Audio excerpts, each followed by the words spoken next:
बहुत दिन बाद मैं ये फ्रूट खा रही हूँ जो मुझे बैंगलोर में कभी नहीं मिला है और फाइनली यहाँ ओडिशा में मिल गया है। और इसको क्या कहते हैं, आपने कभी खाए हैं या नहीं और कहाँ पे खाए हैं, मुझे कमेंट में ज़रूर बताइएगा। Hey everyone, welcome to my channel. तो अभी जिस फ्रूट के बारे में मैंने बताया वो उसका टेस्ट कैसा रहता है और ये खाने में कैसा लगता है, इसके अंदर कैसा रहता है, ये सारा डिटेल्स मैं आपको इस वीडियो में बताऊंगी, इसलिए वीडियो को एंड तक जरूर देखिएगा। तो ये था वेडनेसडे का ब्लॉग, जिस दिन हम सुबह सुबह सब रेडी हो गए थे और हम जाने वाले थे एक जगह जहाँ पे आपको मैं बाद में बताऊंगी। ये मेरी भांजी है लिली और छोटी वाली भांजी भी अभी खाना जस्ट ब्रेकफास्ट करके उठी है। और जिमी को आप देख सकते हैं, ये इधर उधर कहीं पे भी बैठ जाता है, मतलब डांट खाता रहता है फिर भी। और हम सब भी रेडी हो गए थे, सुबह को 9 बज गए थे, तो नहा के धो के सब रेडी हो गए थे क्योंकि हम एक जगह जा रहे हैं, तो इसलिए पूरी तैयारी के साथ मम्मा ने कहा कि सारा गहना पहन लो, तो पहन लिए थे मैंने। और टिनी आए थे हमें लेने के लिए, ये मेरी नंदोई है। तो गेस कीजिए हम कहाँ जा रहे हैं। तो चलिए मैं आपको रास्ते में बताती हूँ कि हम कहाँ जा रहे हैं। और बहुत ज़्यादा धूप था, मतलब अभी कुछ दिन से आप नोटिस कर रहे होंगे कि धूप जो है ना वो मतलब बढ़ता जा रहा है, कम होने के बजाय वो बढ़ता जा रहा है और बारिश की तो बूंद भी नहीं पड़ रही है। तो ये वाला जो रोड है ये स्टेशन के जस्ट पास में ही है, जहाँ पे बस स्टैंड के पास रहता है। और यहाँ पे बस भी आप खड़े हैं देख सकते हैं, ट्रक भी हैं। तो इस रास्ते से हम जा रहे थे। तो हमें जिनके घर जाना है तो एज ए गेस्ट जा रहे हैं, तो उनके लिए कुछ स्वीट स्नैक्स भी लेना था। तो रास्ते में हम यहाँ पे झाड़ेश्वर स्वीट्स में उतरे, तो वहाँ पे देखा, तो मैंने जब लास्ट ईयर मैंने देखा था ना, तो यहाँ पे एक छोटा सा दुकान था, पर अभी ये बहुत बड़ा हो चुका है, रिनोवेशन हुआ है। और अभी जो उसकी क्वालिटी है ना तो थोड़ी सी ज़्यादा बढ़ गई है, प्राइस भी हाइक हुए हैं। और आपको ना यहाँ पे बहुत सारे वैरायटी के मिठाई मिल जाते हैं, स्नैक्स मिल जाते हैं, और यहाँ पे ऑप्शन भी है, आप वहाँ पे बैठ के नाश्ता भी कर सकते हैं। और डोसा और जो स्नैक्स वगैरह वो वहाँ पे मिल जाता है इजीली। अभी रिनोवेशन के बाद ना अभी ये शॉप बहुत भी ज़्यादा अच्छा लग रहा है। और मिठाई की वैरायटी आप यहाँ पे देख सकते हैं, स्वीट्स वगैरह सब 10 रुपीज़ से स्टार्टिंग है और उसके ऊपर है, उसके नीचे कुछ भी नहीं है। तो हमने भी ढेर सारे स्वीट्स और स्नैक्स खरीदा। अगर आप बालेश्वर में हैं, आपको कुछ स्वीट्स और स्नैक्स गेस्ट के लिए लेना है या तो फिर कोई रिलेटिव्स के लिए लेना है, तो आप यहाँ पे आके ले सकते हैं। वन स्टॉप सोल्यूशन है, आपको बहुत सारे वैरायटी भी मिल जाएंगे और प्राइस भी ओके ओके है।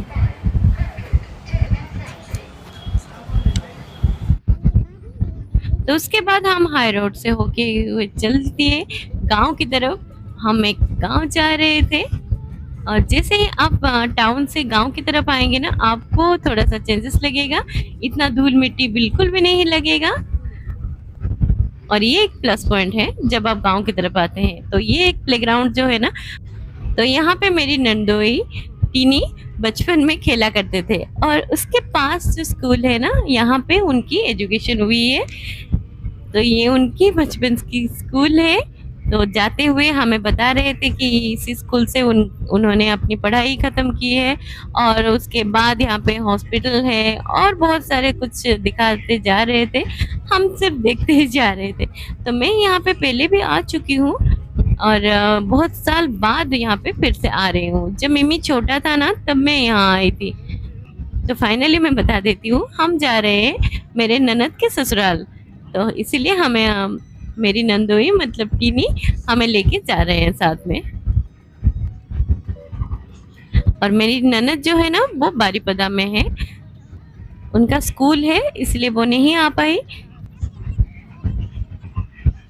तो इस और हम जा रहे हैं मौसी से मिलने के लिए, मतलब उनकी सास से मिलने के लिए जा रहे हैं। तो फिलहाल अभी उनकी आंखों की ऑपरेशन हुई थी, तो इसलिए हमने सोचा कि जाने से पहले उनसे एक बार मिल लेते हैं। और उनके साथ थोड़ा सा टाइम स्पेंड करेंगे तो उनको भी अच्छा लगेगा, इसलिए हम आए थे उनसे मिलने। और फाइनली हम यहाँ पे एंट्री किए बोड़गड़िया, जो कि बालेश्वर डिस्ट्रिक्ट में है, और ये सोरो के पास में है। और यहाँ पे ना आप हर घर घर में पत्थर का काम देखेंगे, पत्थर की मूर्ति और पत्थर के ही सारे जो बनाए जाते हैं ना, वो हर घर में आपको मिलेंगे। और मेरी जो नंदोई है टीनी, वो भी पत्थर का ही मूर्ति का काम ही करते हैं। और उनका एक शॉप भी है बारीपदा में, जो बारीपदा में एक ही शॉप है। अगर उनको कांटेक्ट करना है, मैं आपको यहाँ पे उनकी डिटेल्स दे दूंगी, आप वहाँ पे जाके कांटेक्ट कर सकते हैं। तो फाइनली हम यहाँ पे पहुँच गए, मेरी ननद की ससुराल बोड़गड़िया, और ये है उनका घर। और बहुत ज्यादा धूप था, तो हम फाइनली जब उतरे तो मौसा जी बाहर गए थे ना, तो आए और मौसी जी वहां पे हमें लेने के लिए आए। और ये देखिए आते ही मुझे गले लगा लिए और फिर अंदर लेके चले गए, बोले कितने साल बाद आई है, आती नहीं है बिल्कुल। मैंने कहा नहीं नहीं आऊंगी आऊंगी सोचती हूँ, पर आ ही नहीं पाती, मतलब कुछ कुछ प्रोग्राम रह जाता है और बहुत कम दिन के लिए मतलब आ पाती हूँ। और फाइनली मौसी के बारे में पूछा कि उनकी तबीयत कैसी है, अभी कैसा लग रहा है, अभी सब ठीक है या नहीं। और सभी हम अंदर आ गए थे, और आने के बाद ना हमें कोल्ड ड्रिंक्स दिया गया, मज़ा था, तो बहुत ही अच्छा लगा। थोड़ा सा मतलब गर्मी में ठंडा ठंडा कुछ मिल जाए ना, तो थोड़ा सा राहत मिल जाता है। फिर मौसी ने अपने रूम में लाके मुझे बिठाया और मुझे कॉटन साड़ी दिए चेंज करने के लिए। मैं सिल्क साड़ी पहन के गई थी ना, तो इतना धूप था, तो बोले कि कॉटन साड़ी पहन लो, थोड़ा आराम मिलेगा, तो मैंने भी साड़ी चेंज कर लिए थे।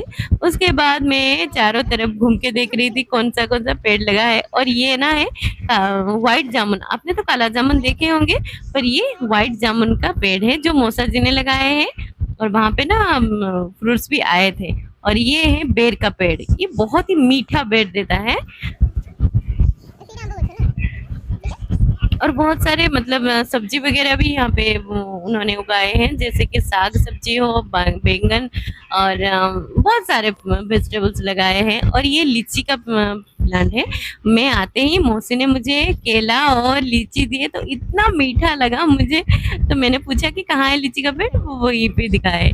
और ये उनके जो मतलब मिट्टी का घर है, यहाँ पे कभी कभी आके मौसा जी या पिटीनी आके सोते हैं, क्योंकि ये ना ठंडा रहता है। और यहाँ पे एक छोटा सा झूला भी है, झूले पे तो बच्चे वगैरह जो आते हैं खेलते हैं। और यहाँ पे ना साल भर के लिए ना लकड़ी का इंतजाम करके रखा गया है। ये किचन है, यहाँ पे चूल्हे पे खाना बनता है, चावल बनता है।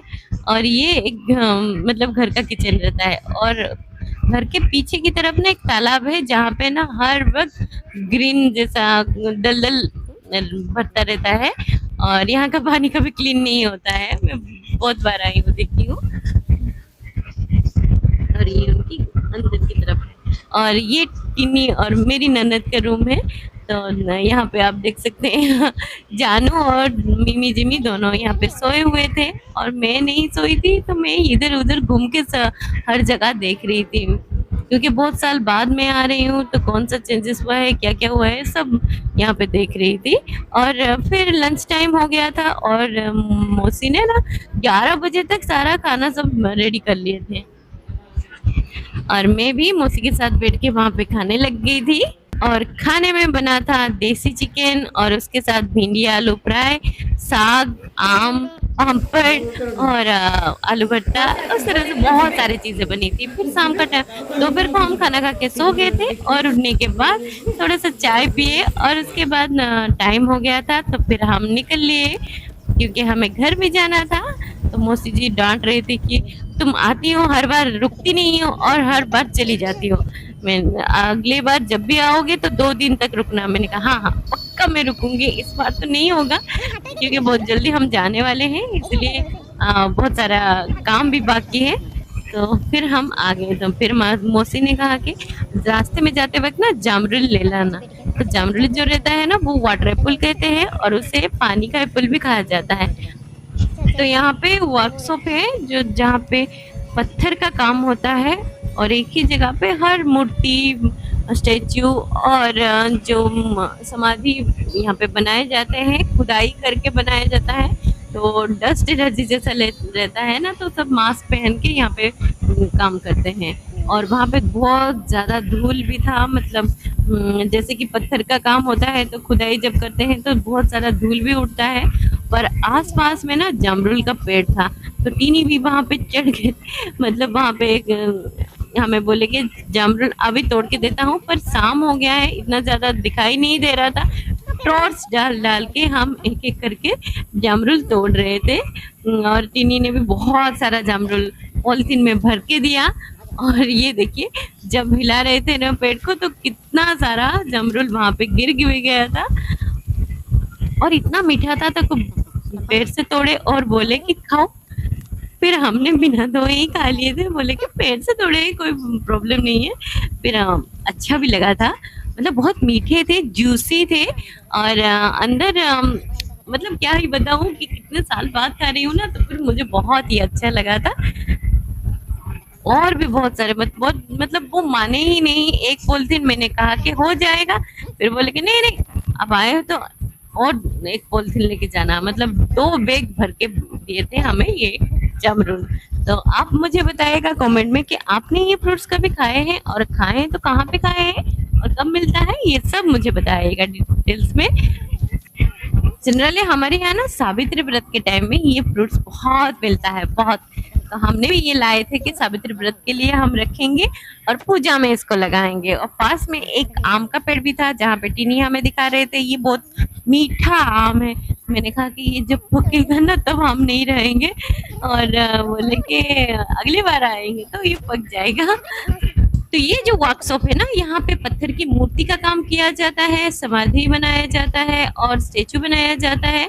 और यहाँ तक कि छोटे छोटे साइज के बहुत सारे जो पत्थर की चीजें बनाई जाती हैं। तो अगर आपको उनका कांटेक्ट चाहिए तो मैं आपको नीचे डिस्क्रिप्शन बॉक्स में मेंशन कर दूंगी, आप उनसे कांटेक्ट कर सकते हैं। और उनका ना बारीपदा में एक शॉप भी है जिसका नाम है दिव्य शक्ति स्टोन कर्विंग।